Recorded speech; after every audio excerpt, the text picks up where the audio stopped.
Assalamualaikum. Hari ni saya nak buat review produk yang bernama You Baby. Ada 3 barang, iaitu shower gel, baby cream dan juga baby serum. Saya dah try dekat Asha, and then I have to be honest, I love it. Wangi sangat-sangat. Tiga-tiga ni sangat-sangat wangi. Saya suka.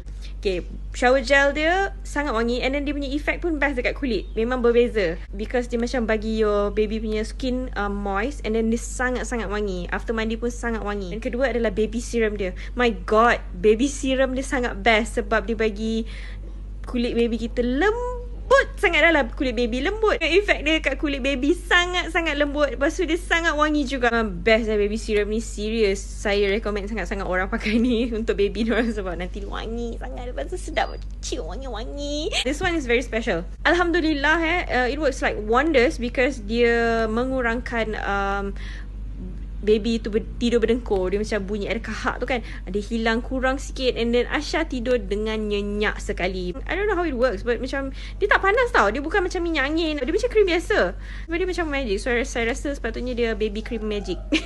So I recommend or semualah try this product.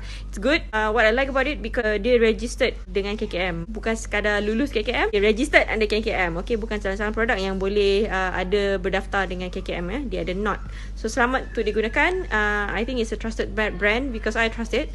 It's good, so you guys should try. Okay, thank you, You Baby.